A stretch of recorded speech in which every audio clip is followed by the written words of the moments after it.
Dominando a Física. Então, pessoal, nessa primeira aula de Física, nós veremos uma breve introdução à física, grandezas físicas e grandezas diretamente proporcionais. Pessoal, afinal de contas, o que é física? Física é a ciência que estuda a natureza em seus aspectos mais gerais. O termo vem do grego physique, que significa natureza. Já a grandeza física é tudo que pode ser medido por um instrumento. Medir uma grandeza é associar ela a um número, comparando-a com a unidade de medida. Comprimento, massa e tempo são grandezas físicas, pois podem ser medidos, respectivamente, com uma régua, uma balança e um relógio. Então, olha só, pessoal. Por exemplo, se eu quiser medir o tempo que eu levo para chegar em determinado lugar, eu utilizo um relógio, pois ele vai mostrar para mim um número e uma unidade. Por exemplo, 10 minutos, 5 minutos.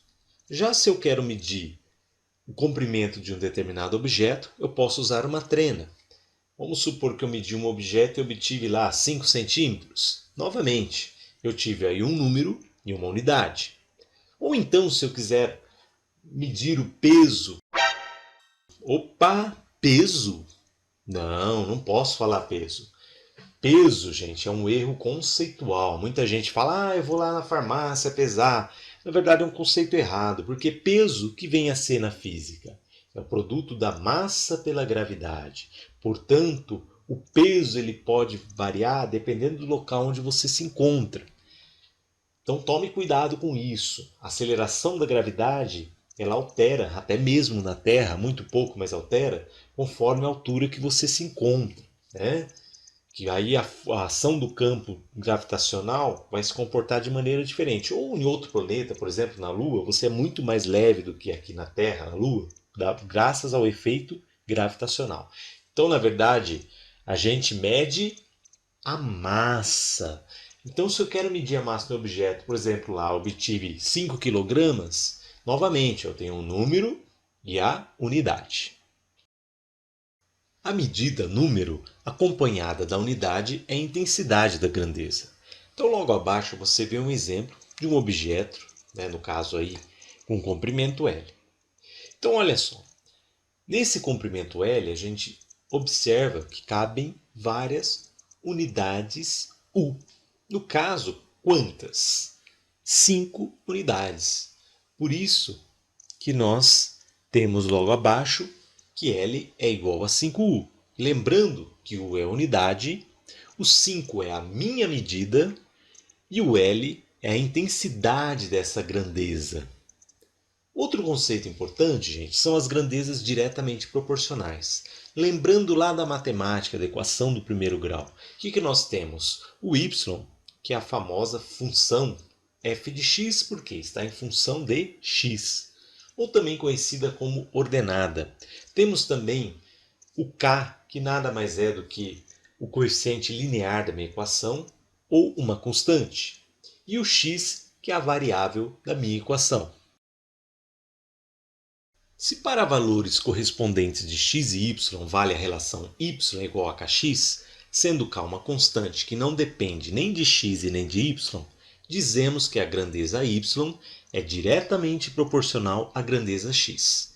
Então, olhando para a equação logo abaixo, nós temos o seguinte: y é igual a kx. Se eu isolo o k, eu obtenho a relação y por x, e isso é uma constante. Lembrando, obviamente, que x tem que ser diferente de zero, porque um número dividido por zero não pertence aos reais. E y tem que ser diferente de zero, pois se ele for zero, a minha constante deixa de existir. Ela vale zero. A constante k é denominada constante de proporcionalidade e pode depender de inúmeros fatores. Só não pode depender de y ou de x. O gráfico da função do primeiro grau é uma reta que passa pela origem, conhecida também como função linear. Se eu observar o gráfico, se eu tiver um ponto x1 e traçar uma reta paralela ao eixo y e uma reta paralela ao eixo x, eu obtenho seu valor correspondente y1. Dessa forma, eu acho o ponto 1. Se tiver um ponto logo à frente no eixo x, que eu chamo de x2, e traçar novamente uma reta paralela ao eixo y e uma reta paralela ao eixo x, eu vou ter o ponto correspondente y2, e dessa forma eu acho o ponto P2. Como nós sabemos que a menor distância entre dois pontos é uma reta, ao ligar esses pontos obteremos uma reta, que é justamente a reta que representa o gráfico da função linear. Pessoal, agora vamos para a parte prática para ver se realmente a gente entendeu o conceito. Olha o que fala o exercício 1. Uma certa experiência de medição de massa M e volume V de água foi realizada, proporcionando os resultados da tabela. A tabela está aí logo ao lado, já vamos analisá-la com calma. Dados: substância empregada, água, temperatura ambiente, 20 graus Celsius. Analisando a tabela, a gente percebe que nós temos na primeira coluna o valor da massa em grama, os valores da massa em grama. Na coluna seguinte, o volume em centímetros cúbicos. Se a gente olhar bem para essa tabela, a gente vai perceber que os valores da massa variam de 10 em 10 até chegar no valor 70. O volume também varia de 10 em 10 até chegar no valor 70. Olha só, gente, o que diz a alternativa A. Ele diz o seguinte: M é diretamente proporcional a V, ou seja, a massa é diretamente proporcional ao volume. Para a gente analisar se é diretamente proporcional, o que nós temos que fazer? Dividir uma grandeza pela outra. Então, se eu pegar o valor da massa e dividir por seu respectivo volume, para a primeira linha do gráfico nós vamos ter o seguinte: 10 gramas dividido então por 10 centímetros cúbicos. E qual que é o próximo valor? 20 dividido por 20. 30 dividido por 30. 40 dividido por 40. 50 dividido por 50. 60 dividido por 60. E por último, 70 dividido por 70. E dessa forma, eu observo que a resposta sempre dá 1. Portanto, a relação da massa pelo volume tem como resposta o valor 1. Então, voltando lá na pergunta, M é diretamente proporcional a V? Sim, pois o coeficiente é constante, ou seja, nunca varia. Sempre a resposta da relação da massa pelo volume deu 1. Já na alternativa B, ele diz o seguinte: em caso afirmativo, determine a constante de proporcionalidade. Olha só, alternativa B, a resposta já está no finalzinho da alternativa A. Essa constante é a relação da massa pelo volume, que a gente viu que dá a resposta 1. Só que cuidado, essas grandezas têm unidades. Então, qual que é o valor da unidade da massa lá? É grama. E do volume? Centímetros cúbicos. Por isso que a resposta fica 1 grama por dividido por centímetros cúbicos. Gente, o que é massa por volume na física? É a tal da densidade. Já na alternativa C, ele pede para a gente construir o gráfico da massa em função do volume.